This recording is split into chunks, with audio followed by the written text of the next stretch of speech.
So, how did you know Lynette, Linda? I went to school with her. We went to school together. Wow. And we were all at that Halloween party. Gosh, there was hundreds of people. It was like at the end of this road and I remember just seeing nothing but just people. There were so many people. At the Halloween party? At the Halloween party. That was the last time we saw her. Can you tell me a little bit about her, what kind of person she was? To me, I think she was, the way I when I met her and stuff, I mean, I wasn't like, we weren't friends that we hung out. We were friends at school. But to me, she kind of seemed quiet. And then I heard a story, and I don't know if it was from Laura or not, but I heard a story that one time, I don't know, she brought it. See, I don't want to say, because I'm not 100% sure, but I don't know if I've heard a story about her bringing a knife to school that she was going to protect herself from somebody. But to me, I've always thought, when I think of her, I always thought of her as just a sweet, quiet type of girl. Linda, you did hear that from me. It was the week of the murder. She took the butcher knife out of her kitchen, and her mother asked her why, and she said she was being bullied by some girls. Okay. Yeah. Yeah, high school was pretty bad as far as the bullying goes. And, there was definitely cliques in our school. You had your cheerleaders, and they were really snotty, and, the football players, and, there was definitely, there were cliques back then. So, Laura, why don't you give me a little bit of background on how you found out about Linda and a little bit more about Lynette's story so that we can get people back up to speed, because not everyone knows exactly what happened to her and how integral she was into this case. So why don't you start with that? Yeah. Lynette was going to Verdugo High School, which is where Linda was going. And she was working at McDonald's part-time after school. She was saving for a car in college.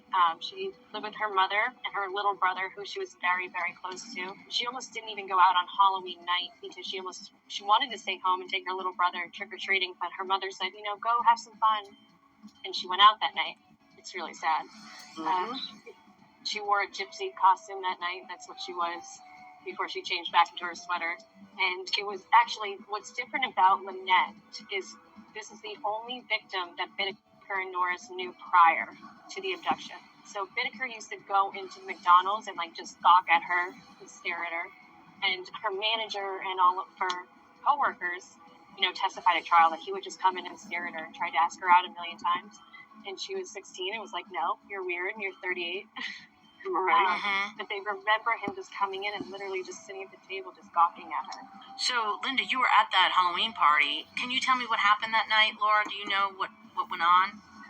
So the story that I heard, here was the story that I heard, is that she left the Halloween party. I think it was kind of earlier, and she left. She got a ride with some friends, and she lived. Trying to get, hang on a second. She lived probably maybe a mile or two, if that, away from the corner of Bradford. I'm trying to think of that street. Chevron Hills, California. There was a gas station there. Anyways, there was a gas station there. And all the people, whoever took her home, all they had to do was make a left turn at that signal. And that signal on the other side of the street, I believe was Wheatland, I want to say. Instead of them taking her home, they dropped her off at that gas station. And then she saw Bittaker and Norris there, recognized them is what I'm now hearing, and agreed to get in the car with them. Okay, here we go. Sunland, Tuxford. I'm trying to find that street. So there's Rise and Shine. Okay. And Linda, you're friends with one of the guys who found Lynette the next day, right? Yes. So, okay, my friend Ross Perez lived across the street from where Lynette was found, and Mrs. Gray Boys is the one that found her in the bushes. And then Kathy, I know I gave you that name. She's got the yellow house. It was right across the street from her house is where she was found in the bushes. Kathy, I'd have to look it up, and I know who you're talking about. Yeah, it was Mrs. Gray Boyles. She was the one. She was driving the bus that morning. She was on the dog. One of them, well, they all thought initially they had walked by Lynette's body and thought it was a mannequin from Halloween. Right. So, Laura, what do you think happened? I mean, she went into the car with her friends. They were going to take her home. She went to the gas station instead, and then Laura Bittaker and Norris picked her up. Well, I'll go into the police discovery and the court transcripts and how I started going one by one. But the first thing that didn't make sense to me, well, first of all, in the case, like leaving her into the gas station, they're like a mile down from her house. I always thought that was very strange. And then the second part was I asked Linda and Lisa, another friend of Lynette's, did she ever do any kind of like hard drugs? I never saw her, I knew the people that, did drugs at school. Yeah, I mean, everybody knows who everybody was at school. And I never saw her do any drugs. Yeah, you said like if she went to the party, she would just be like maybe having a beer and smoking some pot, but nothing. Yeah, there was nothing. Absolutely. Yeah. So when I looked at the toxicology, it just didn't add up because she was such a good student and she's working hard. She's always taking care of her little brother. And I'm looking at the toxicology report and it says PCP, barbiturates, and alcohol. And just mixing 2 of those would be very dangerous, let alone 3. And the barbiturates could have been placed into a beer, and the PCP could have been easily put into a joint. Right. Yeah, that's true. And who knows if it was slipped at the party or if they had given it to her. It's kind of a weird thing. And of course they're not going to say. They're not. Yeah. I don't think Norris and Bittaker they probably never admitted that they drugged her. So whose Halloween party was it?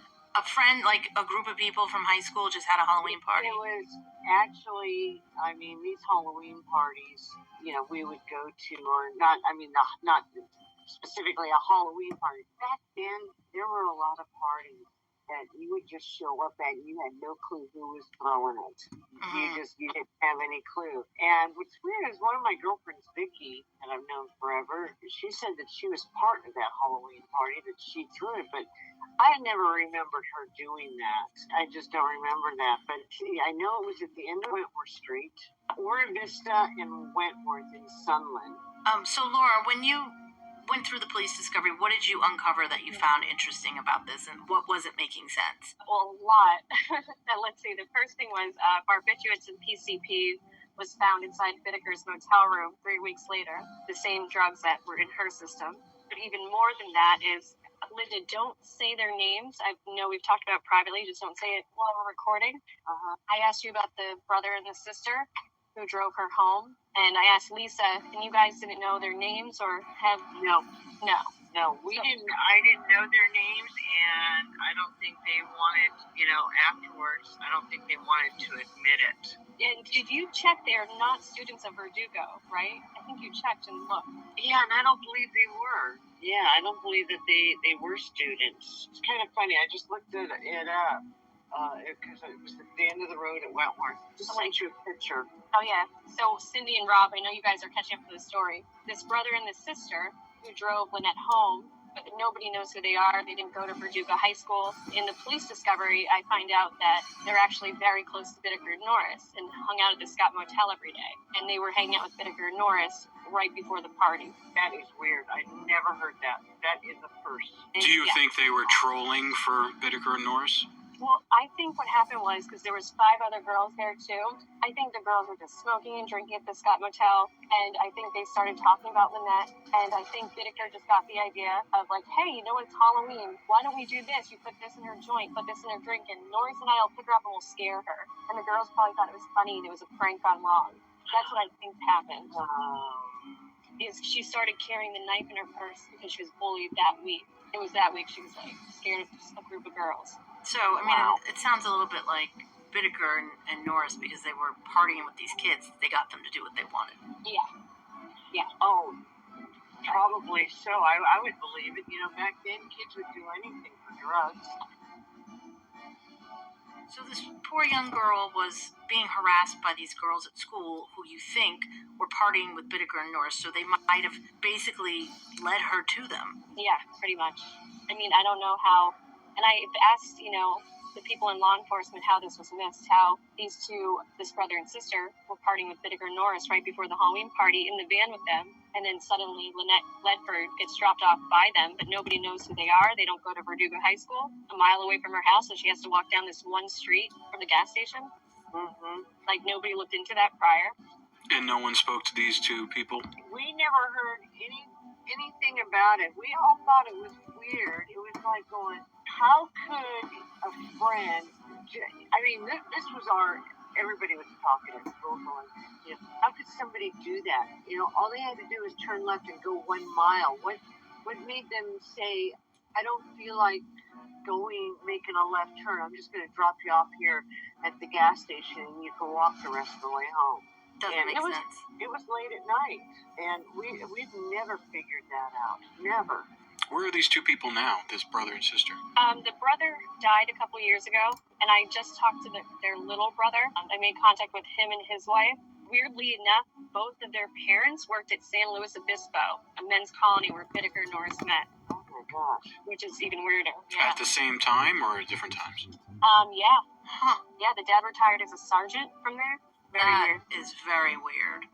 Very. And then their kids, their kids were hanging out with Bittaker and Norris at the Scott Motel. Is that just mere coincidence, or is that just kind of, I don't know what to say. I don't know. I think it's a coincidence, unless somehow they were working in the unit Bittaker and Norris were at. Because I don't know if a parent would, if they knew something like that, and they go, oh yeah, you're hanging out with who? These two guys that were in that jail or prison? Well, the little brother tried to get his parents on the phone with me and his sister. They wouldn't talk to me. Mm-hmm. But then there was all these other kids that were going to this motel, and hanging out with him. See, and that's the thing. Okay, so Scott Motel was in Burbank, and it was pretty close to Burbank High. And so that's why, I'd never go to Burbank. I mean, my grandparents lived in Burbank at the time, but I don't remember, anything like that of, hanging out. If somebody, hey, if you go to Scott Motel, you could hang out over here. We never heard any of that. Laura, do you think that he was using a lot of those kids to troll for him? Yeah, I mean, with Lynette, I definitely think so. I don't think he was, actively sending them out to, acquire victims or anything like that or troll for him. But I think he sees the opportunity he saw on Halloween night. And, I've reached out to every witness on this case, and the 6 girls that were there, right, hanging out at the Scott Motel when this was happening, when this plan could have been, concocted, not a single one will speak to me of the 6. Not a single one of them? No, not even one. Even one of the daughters got really excited, who loves true crime, and even tried to talk her mother into talking to me, and she wouldn't do it. Why do you think so? I really think, if you look at our past episodes that we recorded, there's this underlying theme of destroying innocence. That's what Bittaker always wanted to do, destroy the innocence. The squirt guns with the acid. He wanted to victimize as many people as he could, especially, innocent children. So this is the one, Lynette was the one he left on an ivy bed, in between Verdugo and Burbank High School, so all the kids would know what happened to her. This was a way to victimize all these kids.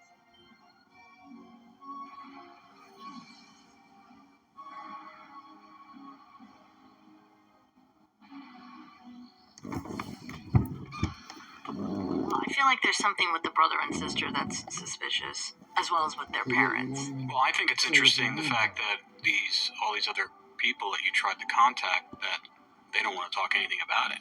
Yeah, And they don't want to talk, and the brother was one of the only visitors that Bittaker had after he was arrested. So we went and visited him in prison? Yeah. That's kind of interesting. Uh-huh. After the fact? After the fact, yeah. And then this person was never were they questioned by the police?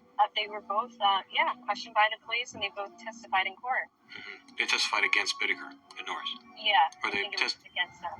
Oh, okay. All right, so they probably cut some sort of deal. But then he went to visit him? Yeah. And what did he sell him? It doesn't say. It just had, it just has, a list of visitors for Bittaker, and he was one of them. How soon after? How soon after? Pretty soon after. I think, I want to say the first couple months he was going in. I mean, yeah. It's bizarre. There's something not right with that. Yeah. So understand when I asked, the district attorney's office, you have a brother and a sister. Their parents worked at San Luis Obispo, which is just weird. And, they're hanging out with Bittaker Norris, at the Scott Motel in the van. And they're the ones who dropped Lynette off. Why wasn't this looked at or questioned back in 79? And what did he say? Oh, it must have been an oversight. Huh. Yeah, for them, it's a done deal, so they're not going to go back. Yeah. They don't speculate on stuff that they've already gotten convictions on. But it is suspicious, and it's possible that that brother and sister might have known about other things.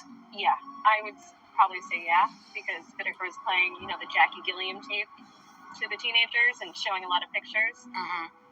So it's very, very possible they've seen some other stuff. I mean, it's very Manson-ish.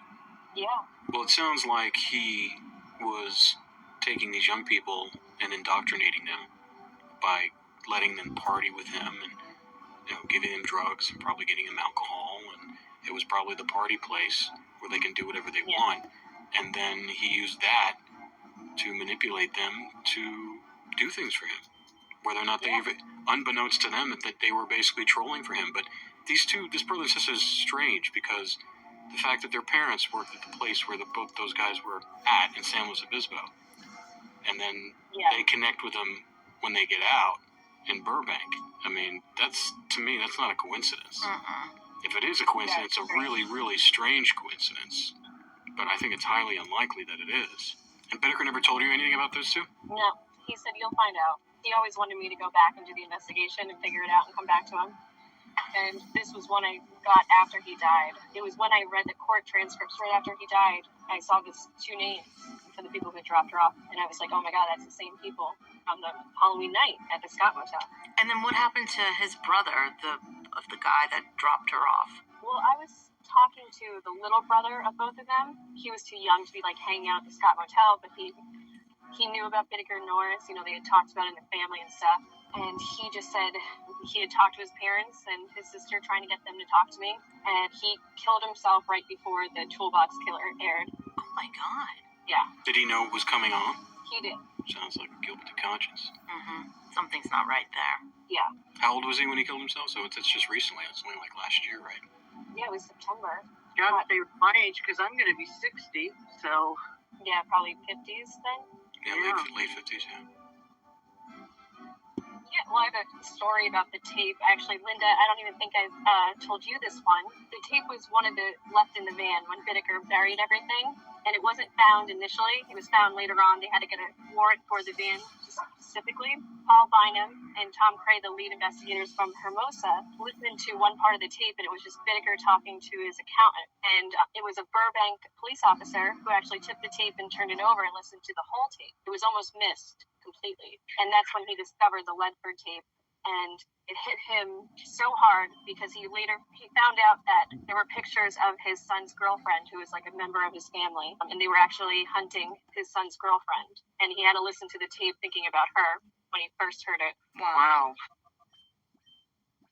There's actually multiple reports from other inmates that talk about this incident at Knott's Berry Farm, where Bittaker said there was actually a third party with them at Knott's Berry Farm, and Bittaker and the third party were laughing, telling Norris she's dead, and you're still having sex with her and laughing. And this victim has never been found. No, she's never been found. And you don't know her name. No, I've been searching. No, I don't. It's terrible. Well, to be honest with you, Rob, it was kind of like the police. We when I was interviewed, when it came to light that Bittaker had been talking to me, and I was interviewed by one of the detectives, I explained the story. I repeated the story to them, and they said, "We'll look into it." And in the next interview or so on, after a few days, I'd either call them or they had come down, and I asked them, "Was there any facts or validity to this woman from Knott's Berry Farm?"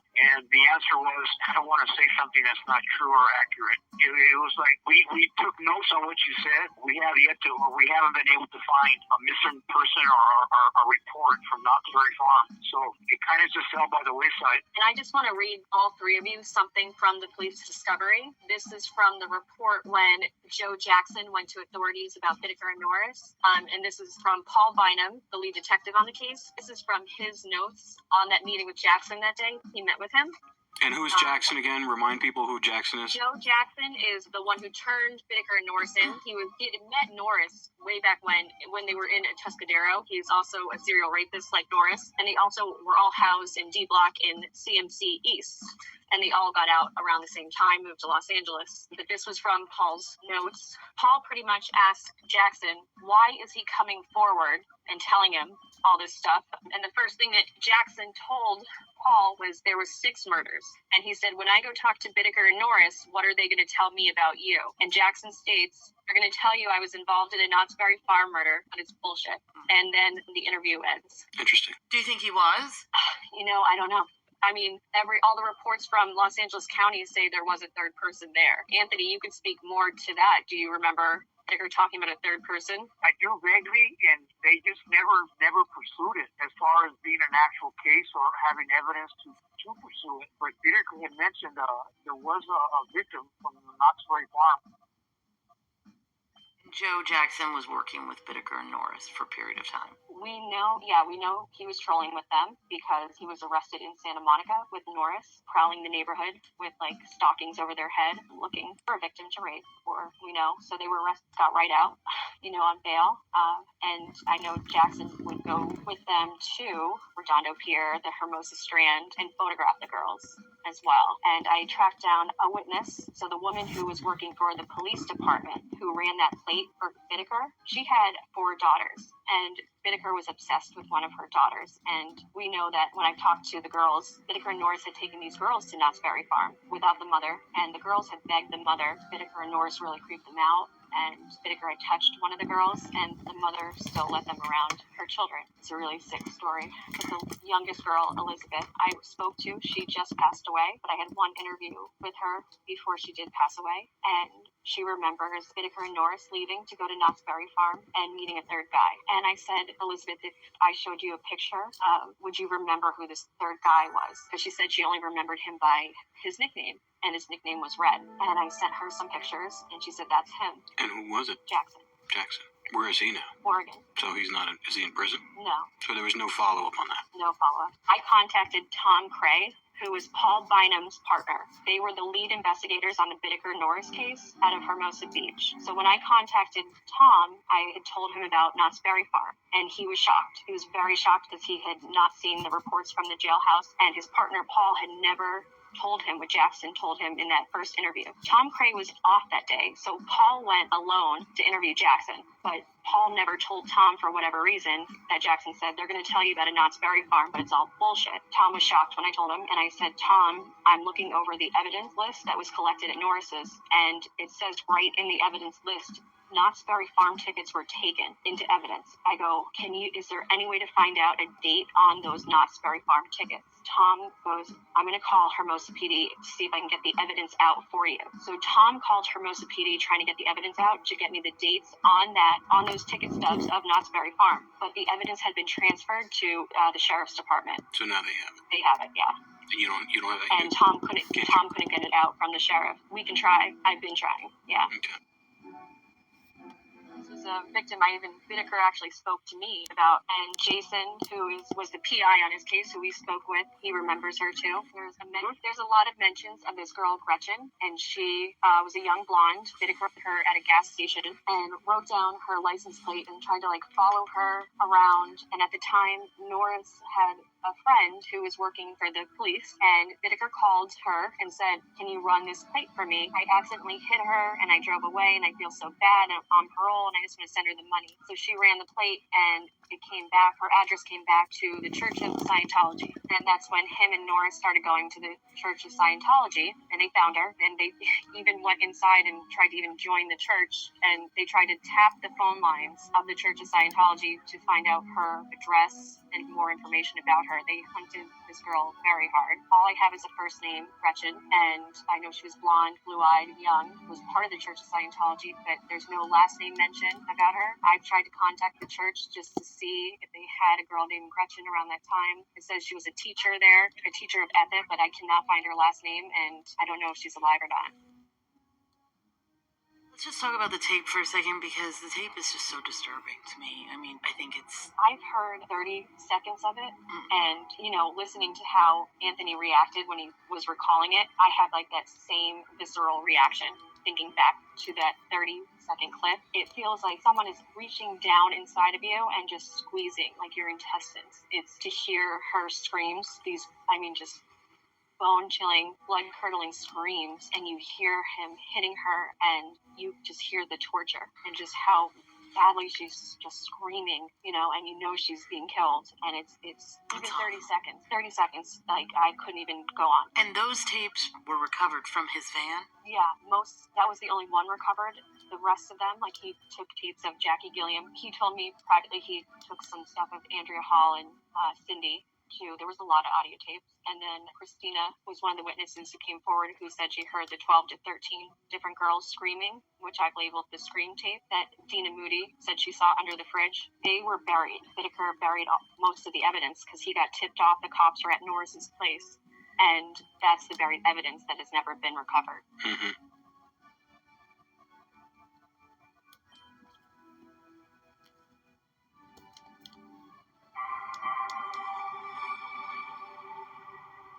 Please visit my website, programtokill.net. Go to plans and prices for even more exclusive information. You can also support me now on Patreon. Add me on TikTok. And leave a like and comment.